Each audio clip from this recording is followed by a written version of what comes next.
Я нашел идеальную замену любому техническому моду. Ретек — это глоток свежего воздуха. К примеру, бедроковый экстрактор. Поставил его, и он сам добывает руды, пока ты пьешь чай. А большинство механизмов здесь собираются как крутые мультиблоки. Просто ставишь блоки в нужном порядке, и вуаля, устройство оживает с потрясающей анимацией. Но самое классное — это ощущение, будто ты не просто крафтишь, а собираешь высокотехнологичные гаджеты будущего. Каждый механизм здесь — это маленькое произведение инженерного искусства.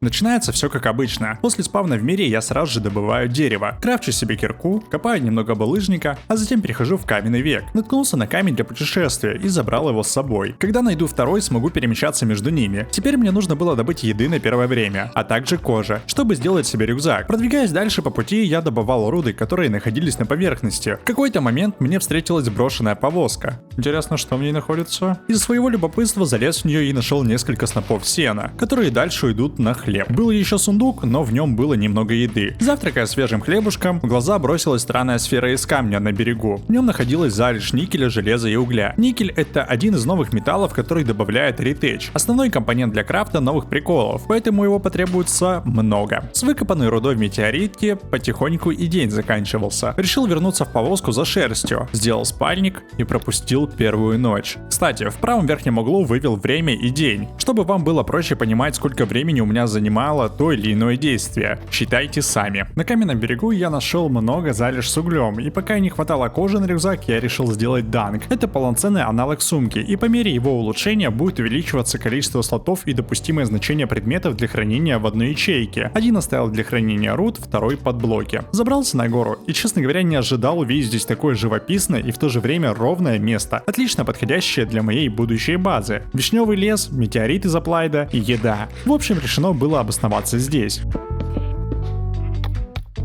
Печки поместил на переплавку железа и никель. Пожалуй, еще один плюс использования данка — это размещение блоков напрямую из его инвентаря. На всякий случай пришлось кинуть в яму овец и коров, а то вдруг убегут. Первое железо было решено потратить на кирочки, так как нам придется очень много добывать ресурсов, и отправился грабить пещеры.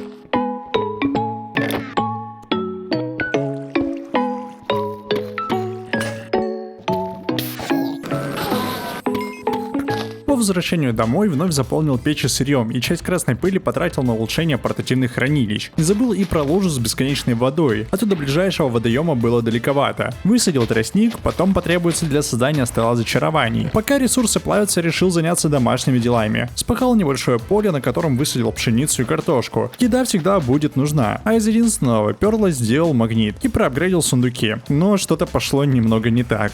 Утром 4-го дня впервые открыл квесты по новому моду. Нужно было узнать, с чего начинать. Оказалось, не все так сложно. Кроме никеля также потребуется много стали. Но на этот раз первые крафты через 2 слитка и 2 угля. Достаточно дороговато. Но после создания плавильни дела обстоят куда проще. Понятное дело, что для всех этих механизмов нужна будет энергия. Для этого есть какие-то примитивные генераторы. Но перед началом цифрового прогресса я хотел бы сбегать в ад и посмотреть, чего интересного завезли туда. Для портала нужен был обсидиан. И, наверное, самый простой вариант — это найти озеро с лавой. Такой бассейн оказался не так далеко, так что, залив его водой, приступил к добыче.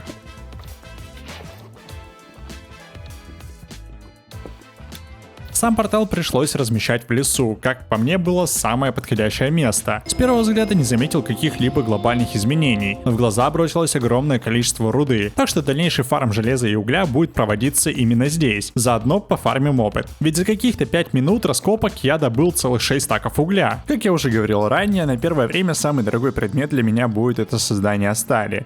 Никель в большей степени будет уходить на создание проволоки, проводов, моторов и тому подобного. Так, в первую очередь, я сделал обычный генератор, а чтобы увеличить накопанные мной ресурсы, сделал дробитель. Выставил новые механизмы и подключил их проводами. Вся энергия пока будет передаваться простыми энергетическими трубами. Генераторы вырабатывают энергию за счет сжигания угля, так что его расход сейчас увеличится. А для работы одного дробителя потребуется те же 32 RF-тик, что вырабатывает один генератор. То есть один генератор уйдет на один механизм. Дробитель, к сожалению, не удваивает руду, но с 3 сырой руды можно будет получить 4-й слиток бонусом, что уже не так плохо. Решил попробовать поставить плавильню, но она оказалась мультиблоком, а это значит, что нужно сделать специальные блоки ядер. Имеются их целых 7 тиров, и влияют они только на количество улучшений, которые можно будет присоединить. Не стал делать самые дешевые, а сделал сразу же 3-го уровня. Дополнил структуру, и печь заработала. Так, наконец, 5-го дня у меня уже было какое-то подобие небольшого заводика. Понимание, сколько крафтов мне придется перебрать ручками до приходами с темы меня просто огорчило. Ведь я уже стал настолько ленивым. Поэтому решил прокачать свое хранилище. Но на этот раз ресурсы будут храниться в бочках, а в качестве быстрого доступа к ним сделал контроллер и деревянный терминал создания. Как по мне, на старте это самый лучший аналог системы. Решил пока побегать вокруг и посмотреть, какую я штуковину нашел. Я так понимаю, что там деревня, но при этом выглядит она очень странно.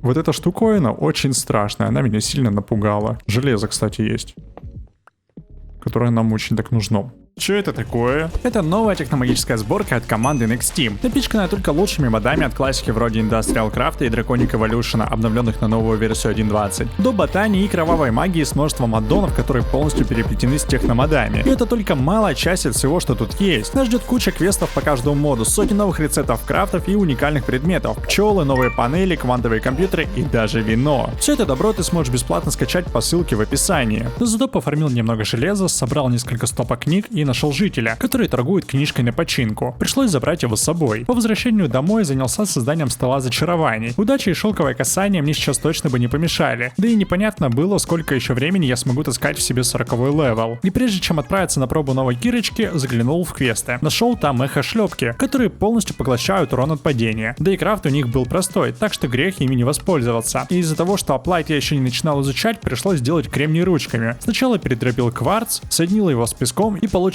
смесь отправил по печкам. Осталось добавить только укрепленные пластины, и новая броня была готова. Подобным образом сделал еще и штаны. Они в свою очередь увеличивают скорость передвижения. Переделать Нижний мир в шахту оказалось вправду хорошей идеей. Руды здесь много, да и находится она вся на поверхности. Единственное, что золото нужно собирать киркой на шелковое касание, ведь ее переработка в дробителе будет куда профитнее. А с новой одежкой стал куда меньше бояться падать, ведь урон совсем не проходил. Правда, некоторые неловкие моменты все равно остались.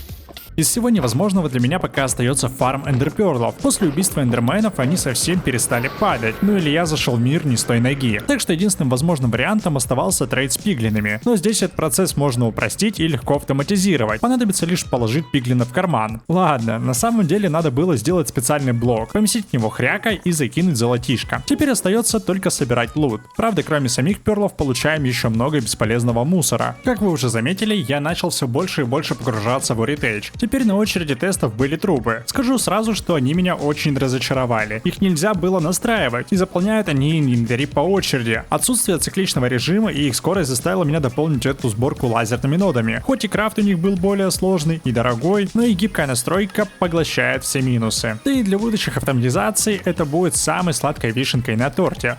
Все же ад приносит свои плоды. Нашел спавнер с блейзами, а значит сейчас без каких-либо проблем могу сделать первый джетпак. В дальнейшем его можно будет улучшить, но для этого нужен будет флюксид, который добывается из аметистов при помощи лазера. Для того, чтобы джетпак работал, его необходимо зарядить. Для этого я сделал отдельный зарядник. Блин, и вам не кажется, что я как-то ускорился? На 15-й день у меня уже есть прикольная броня, так еще и полет. Для полного кайфа остается сделать рюкзачок. Удалось его проапгрейдить даже до алмазного уровня, благодаря чему в него можно было поместить кучу безделушек. И еще сделал пояс для инструментов. Изначально в нем всего пару слотов, но без каких-либо проблем в него можно добавить еще больше карманов, наковальни. Тоже полезная штука. В ней можно хранить различные инструменты и ключики, быстрый доступ и удобный интерфейс. Ну ладно, ресурсы у нас потихоньку плавятся, я думаю, что можно потихоньку переходить к нашей автоматизации дальнейшей. Пульверизатора мы с вами сделали, у нас есть такое небольшое умножение руды. С 3 стаков мы получаем 4, тоже неплохо. У нас есть плавильня, которая нам делает сталь, уже нафармил целых 308 слитков. Единственное, что проблемы с никелем, и, наверное, его нужно где-то пойти покопать на какой-то хорошей высоте. И чтобы каждый раз вот так вот не закидывать сюда ресурсы на плавку, я думаю, что все-таки нужно сделать печки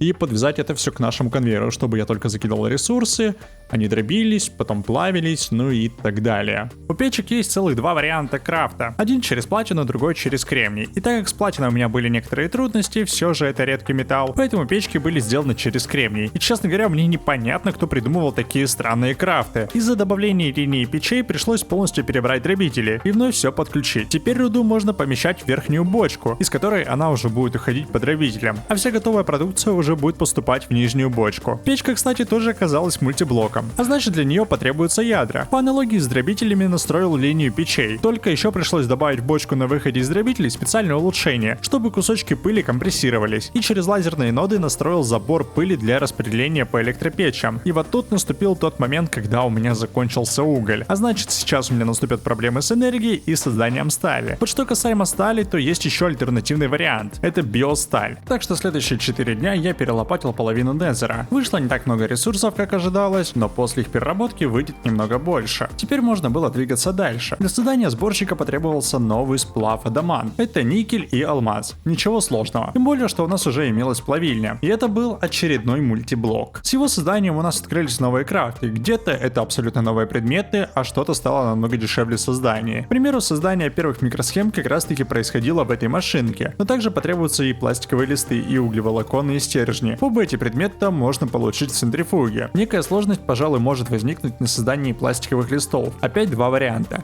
Через биополимер или резину. Так как ферма у меня все еще не автоматизирована, и я просто не имею такой большой запас пшеницы, поэтому пришлось отправиться на поиски нефти. И вроде бы я ее нашел.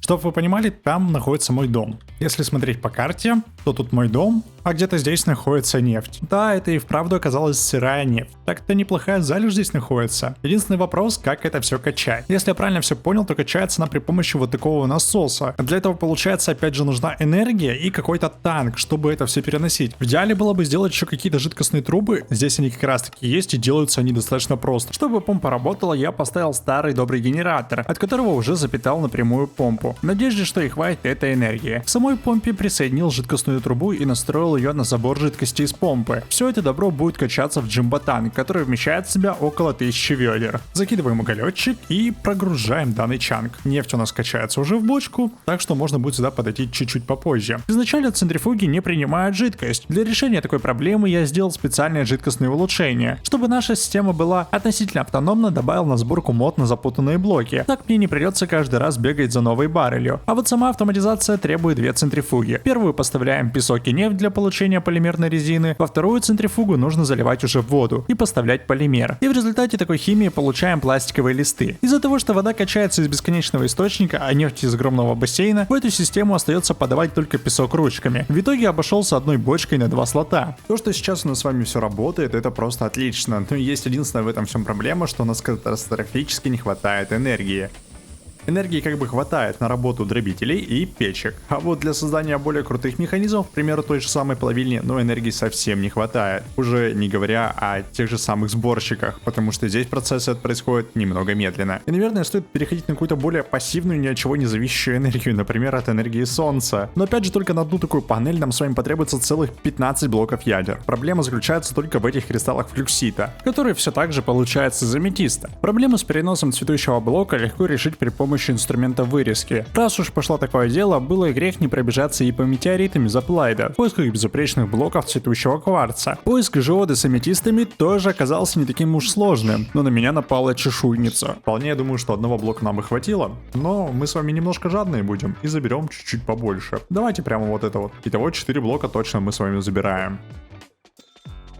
Чтобы кристаллы росли быстрее, нужно сделать ускорители роста и резонансный генератор для их автономности. Правда, для этого придется так неплохо распахать еще и Applied, но я думаю, что постепенно мы и до этого дойдем. Для начала, пожалуй, нужно решить проблему с флюкситом, а для этого нужны лазеры и еще и линзы. Короче, какой-то ужас намечается. Создание эндерлинзы будет происходить в сборщике. Для этого нужен будет слиток адамантия, стержень из углеволокна, а также еще целых 2 эндерсмеси. Процесс, опять же, немного дорогостоящий по энергии, но я думаю, ничего страшного.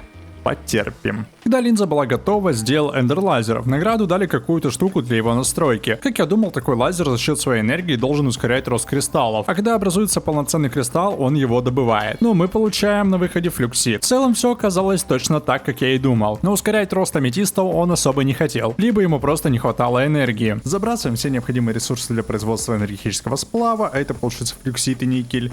И также еще нужно поставить куда-то производиться новые печатные платы. Слиток есть и уже хорошо. Потихоньку двигаемся. Теперь для создания солнечной панели остается сделать только 2 батарейки, парочку базовых генераторов, ну и в целом все можно создавать. Раз, два. целые 2 панели получилось, это просто прекрасно. Теперь остается сделать только 15 ядер. В целом, что я думаю, улучшенного уровня должно хватить. Давайте первую, получается, поставим здесь, и нужно будет только подвести к ней провод. Так, как эта штуковина вся выглядит, но анимация просто великолепная. А вторую поставим рядом через блок, получается. Итого, с этими ядрами у нас с вами получается продуктивность 512 РФ-тик. Утро наступило, панельки, по идее, теперь должны раскрыться. Оп, все заработало вроде как. Единственная, правда, проблема, что солнце у нас находится там, и я вот не знаю, будут ли они производить энергию, когда у нас нету доступа прямого к солнцу.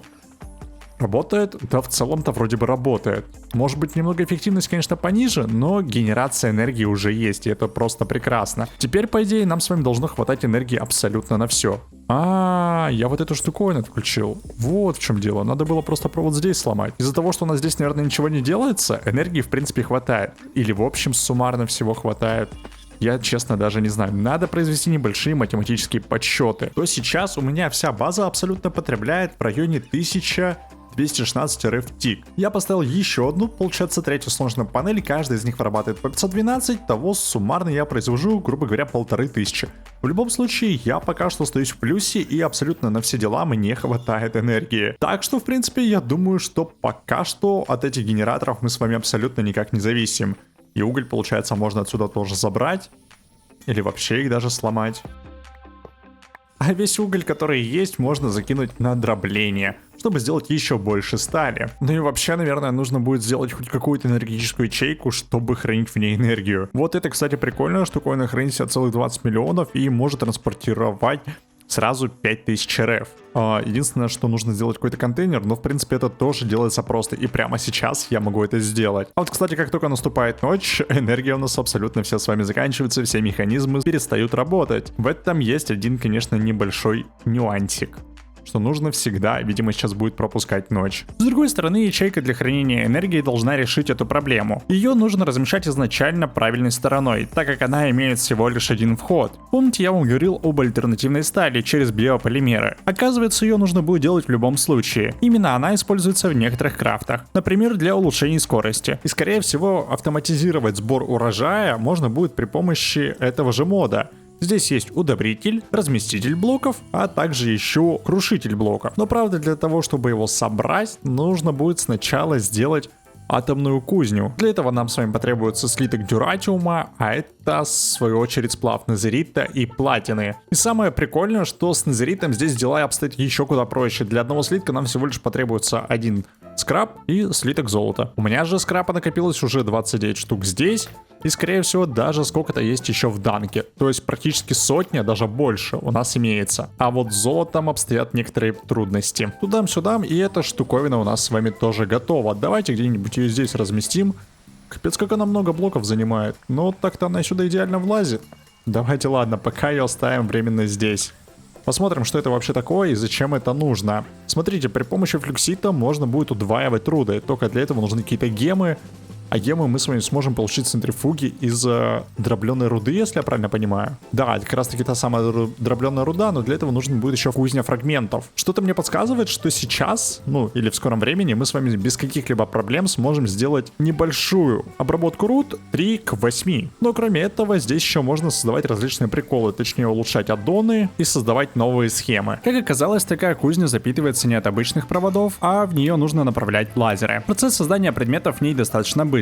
Но скорее всего он зависит от характеристик лазеров, и максимально можно подключить всего 4 штуки. Но пока мы ждем немного создания новых схем, давайте, пожалуй, сделаем себе крутой эхо джетпак. Для этого, правда, нужно будет сделать эхо честплейт. Улучшаем все это, и теперь наш рюкзак с вами вмещает вместо 200 тысяч целых 5 миллионов. Короче, летать теперь будет только одно удовольствие. А еще, по идее, можно сделать беспроводной зарядник. Джетпак стал куда быстрее. Да и к тому же можно зависнуть в воздухе, прямо как в креативе. Ну вот теперь, когда все есть, можно заняться автоматизацией биополимера. Для этого я сделал отдельную грядку, которая заполнена только пшеницей. Основой нашей фермы будет крушитель блоков. Он будет собирать урожай. Только для того, чтобы он собирал уже созревший урожай, а не уничтожал все подряд, к нему нужно добавить фильтр семян. А вот чтобы указать зону работы для крушителя, нужно построить рамку из машинных рамок. Ну вы поняли, в общем. По-моему, подобное мы делали в билдкрафте, только там были маяки. И было это все намного проще. Чтобы посевы быстрее росли, добавим удобритель. И, к счастью, для его работы требуется только вода. А для заполнения пустых ячеек пашни потребуется блок-плейсер. Теперь всю эту шлабудень остается как-то связать между собой для нормальной работы. Пока что автоматизация биополимеров вышла примерно таким образом. Получается, вся продукция, которая собирается у меня крушителем, уходит в эту бочку. Это такой некий буфер для семян и в принципе для пшеницы. Дальше из нее уже расходятся семена, идут в блок-плейсер, а пшеница уходит на переработку в другую бочку, где она собственно-то и упаковывается. Все это происходит при помощи компактного улучшения. Дальше отсюда упакованная пшеница должна будет поступать в дальнейшем в дробитель. В таком случае мы с вами из 4 пшеницы будем получать сразу же 16 биомассы. После появления МИ-системы автоматизируем создание твердого биотоплива. Ну а пока упакованная пшеница уходит в центрифугу для создания уже биополимера. Такой биополимер уже без проблем можно использовать для создания биостали. Правда, для этого нужно будет сделать еще одну,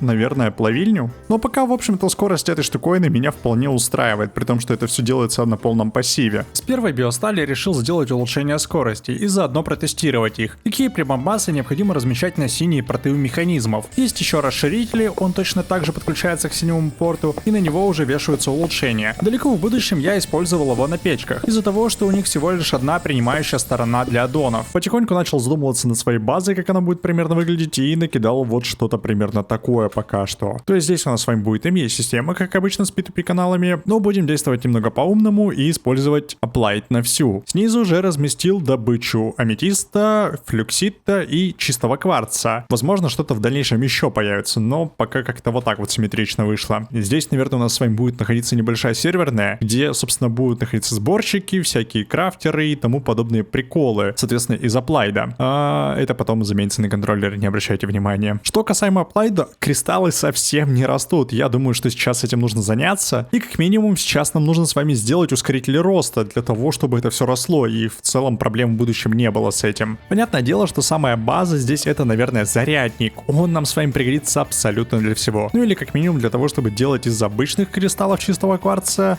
заряженные. Первое время это можно просто будет помещать сюда и забирать все ручками. Но кому это надо? Когда можно это автоматизировать все в несколько кликов при помощи ноды и бочки. Еще один самый важный и базовый механизм это, пожалуй, высекатель. При его помощи мы с вами сможем создавать различные платы, ну и также он может дробить, получается, некоторые ресурсы. К примеру, здесь мы с вами можем получать пыль истинного кварца. И прошу заметить, это единственный вариант на этой сборке. Теперь из обычного кварца, редстоуна и заряженного кварца нам необходимо сделать флаксовые кристаллы. Из стекла и пыли кварца делаем кварцевое стекло. Помимо этого, кварцевая пыль потребуется еще и на создание кварцевого волокна, а оно в свою очередь для создания флаксового кабеля. Теперь остается сделать только сами генераторы и ускорители роста. Устанавливаем ускорители, и либо сверху, либо под ними можно будет установить уже резонирующие генераторы. И как мы видим, то кристаллы у нас с вами сразу начали расти. Это просто отлично. Ну вот и все, наша ферма с вами кристаллов готова. На сборке также имеется система для передачи энергии. Вместо всем известного нам Flux Networks здесь стоит какой-то фосфорит, так что давайте его тоже, пожалуй, сделаем. Тем более делается это все просто. Для начала нам нужно сделать с вами специальное семя, которое в дальнейшем, получается, остается применить только на цветущий аметист. Текстурка у нас поменялась, и теперь это цветущий фосфорит. Но вот что-то расти от нашего ускорителя роста он совсем не хочет. И скорее всего для его роста нужно будет также использовать еще и Ender Laser. А, нет, смотрите-ка, растет. Но в любом случае давайте сделаем так, как это изначально задумывал автор, при помощи лазера. Соответственно, точно так же его необходимо будет привязать. Подключаем это все к электричеству, ну и эту штуковину тоже.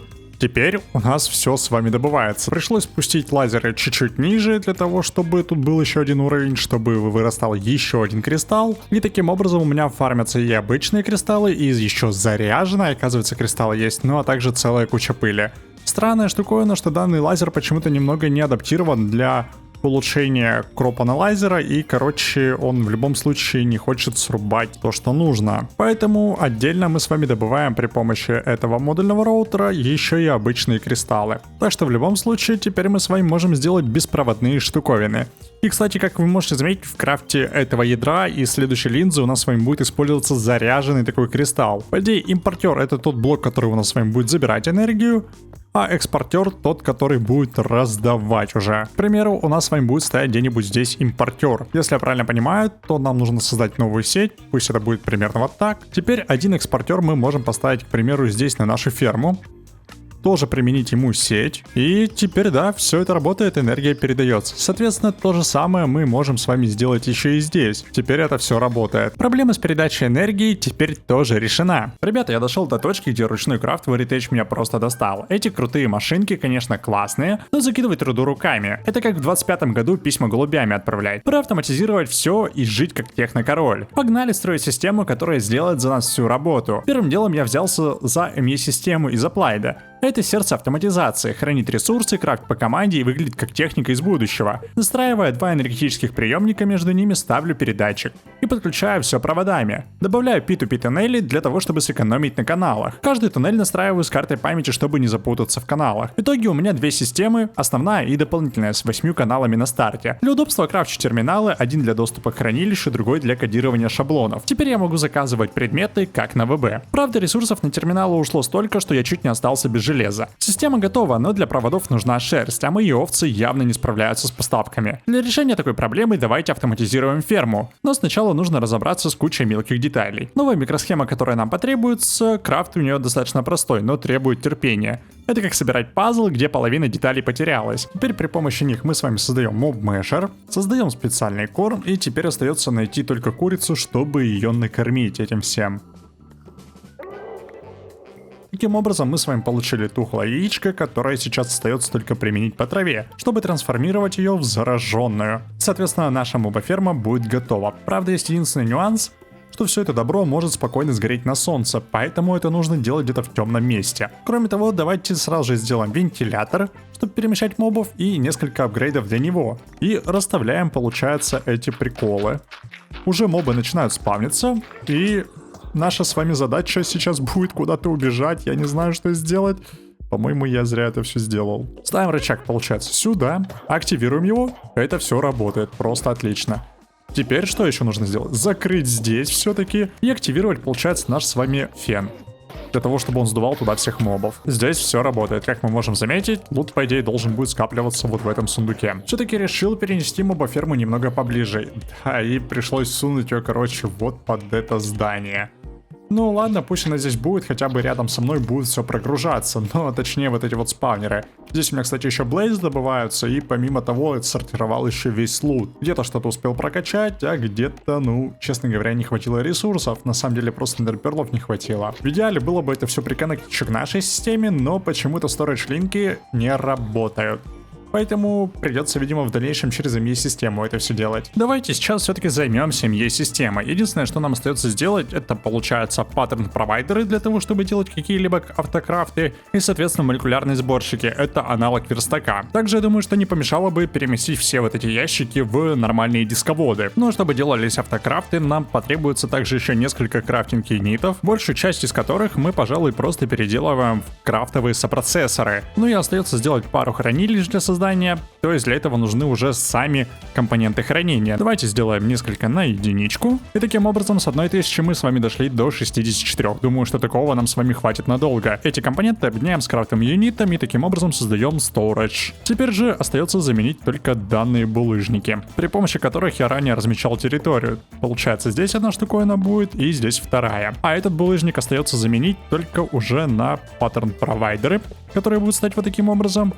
И молекулярные сборщики. Делаем это все в шахматном порядке для того, чтобы было хорошо. Ну а здесь, получается, потом будет провод идти, от которого все это, соответственно, будет запитываться. В общем-то, большую часть автокрафтов мы с вами сделали. Осталось подвести сюда только провод от ME-системы, и в целом можно будет уже все запускать. Ох, ребятки, вы сейчас офигеете, что я наделал со своей базы. Это просто чума. А помните, что здесь была куча остальных автоматизаций?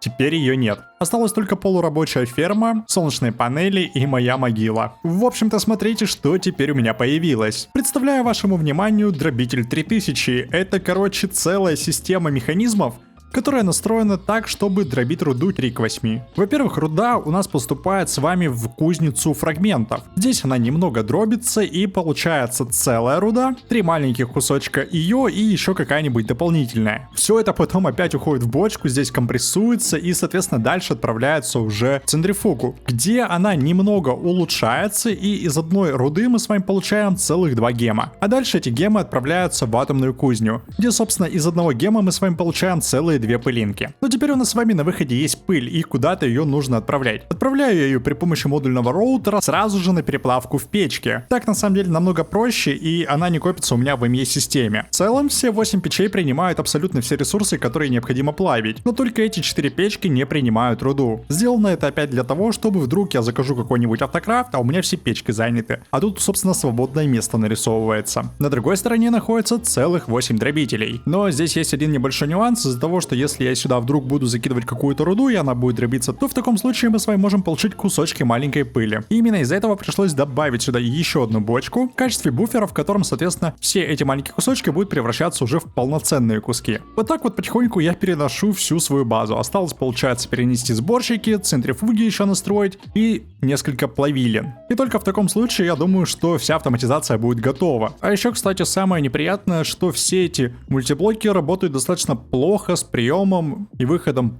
для предметов. К примеру, я хотел поставить поставщик шаблонов где-то снизу, чтобы не портить вид, а пришлось поставить его сбоку. С печками тут тоже целая беда на самом деле. Не со всех сторон можно забирать ресурсы, зато вроде бы со всех можно в них засовывать. А еще получается, лазерные ноды не могут передавать в них энергию, они просто их не воспринимают. Шел 96-й день, и я вроде как закончил переносить абсолютно все приколы, которые мне были необходимы, ну и большей части автоматизировал все. Сюда, получается, перенес все сборщики и, соответственно, топловильни. Это хоть как-то работает сейчас, можно крафтить и в целом отлично.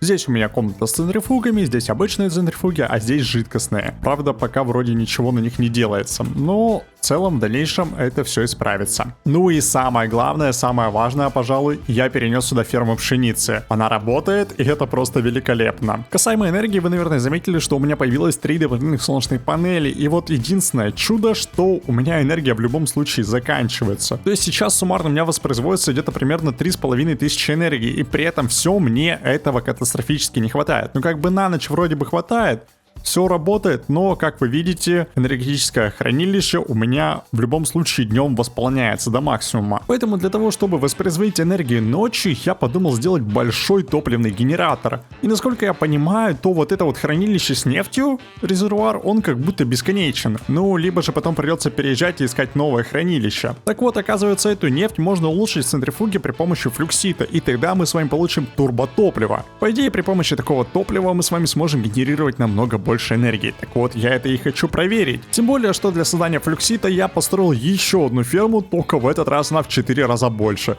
Сразу 4 блока аметиста, и, соответственно, скорость работы здесь немного повышенная. Ну и как вы понимаете, при работающей переработке руд мы с вами вообще не испытываем никакой проблемы с ним. Хотя, с другой стороны, единственная наша проблема — это руды, потому что они заканчиваются. И вот, к примеру, для того же самого генератора нам с вами потребуется целых 17 машинных ядер. Сейчас я использую только улучшенные машинные ядра, а следующий тир — это, получается, элитные. Так вот, для создания таких 17 ядер нам с вами потребуется целых 108 алмазов. Хотя даже больше, потому что часть адамантитовых слитков у нас уже с вами присутствует. И как вы понимаете, то для того, чтобы поставить 8 генераторов, которые я здесь запланировал, у меня уйдут все мои алмазы. В этом есть небольшая проблема. И по идее, проблему с ресурсами мы с вами сможем решить, когда сделаем бедроковый экстрактор. Это что-то типа крутого майнера, который копает бесконечные жилы. Ранее на поверхности я встречал вот такие вот сферы с рудой. Оказалось, что глубоко под ними на уровне бедрока находятся узлы с рудой, которые можно добывать только при помощи бедрокового экстрактора. При этом эти узлы бесконечны. Скорее всего, для работы этого экстрактора потребуется огромное количество энергии,